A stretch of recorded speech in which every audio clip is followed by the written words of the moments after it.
এই যে আমি দুপুরে রান্নার জন্য চলে আসলাম রান্নাঘরে।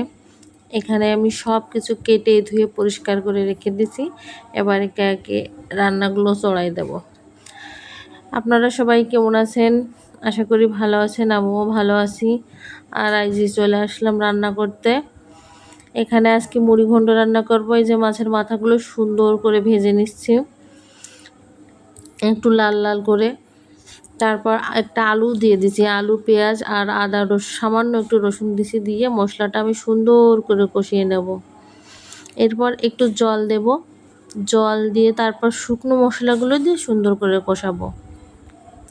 একটু জল দিয়ে শুকনো মশলাগুলো দিলে কি হয়, কালারটা বেশ সুন্দর আসে। আর ওই তেলের পরে শুকনো মশলাগুলো দিলে কালারটা মানে মশলা পুড়ে যাওয়ার ভয় থেকে কালারটা আমরা একটু কেমন যেন হয়ে যায়। আর এর আগে তো ডালটা সিদ্ধ করে রাখছি। এরপর ডালগুলো দিয়ে দেবো। এর মাঝে আমি টমেটোও দিয়ে দিয়েছি একটা কেটে। টমেটো তো এমনিতেই গলে যায়, ও বেশি কষানোর দরকার মনে হয় না। তারপর ডালটা বেশি নরম হয়ে গেছে বলে আজকে ডালে জলটা কম দিছি, বেশিক্ষণ জ্বালানো লাগবে না। এরপর মাছগুলো দিয়ে দেব। এর মাঝে আমি 5-6টা কাঁচা ঝালও দিয়ে দিছি ডালে, বেশ দারুণ একটা ফ্লেভার আসে কাঁচা ঝাল দেওয়ার পরে। এরপর নামানোর আগে একটু গরম মশলা দেব, গরম মশলা দিয়ে ডালটা কিন্তু আমি নামাই নেব। একদম মানে গরম মশলা না দিলে, রসুন দিলে কেমন যেন একটা মশলার একটা গন্ধ আসে। এই জন্য নামানোর আগে সামান্য একটু গরম মশলা আমি দিয়ে দেবো।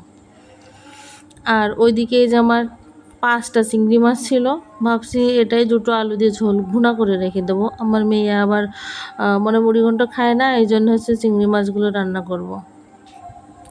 এখানে আমি মশলা সব একসঙ্গেই দিয়ে দিছি, আলাদা করে দিইনি। এবার তাড়াতাড়ি করছিলাম রান্না করা শেষ করার জন্য, এই জন্য মশলাগুলো আমি সব একসঙ্গেই দিয়ে দিছি। মশলা আলু সব কষিয়ে এবার হচ্ছে একটু জল দেব, জল দিয়ে আবার একটু সুন্দর করে কষাবো। কষানোর পরে জলটা শুকানোর পরে এবারে ঝোল দিয়ে দেবো।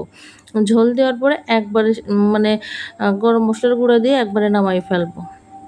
আর চিংড়ি মাছটাও আমি কষানোর সময় দিয়ে দিছিলাম, কারণ হচ্ছে দুবার করে কষানোর পরে এবার লাস্ট এবার জল দিয়ে দেবো। এই জন্য চিংড়ি মাছটাও একসাথে দিয়ে দিচ্ছি। আর অন্যান্য মাছের মতো তো চিংড়ি মাছটা, যে মাছটা বেশি জ্বালানো হলে মাছটা ভেঙে যাবে, এই জন্য একসঙ্গেই দিয়ে দিছিলাম। এই যে মাছটাও প্রায় হয়ে গেছে, এখন আমি একটু সামান্য গরম মশলার গুঁড়ো দিয়ে নামাই নেবো।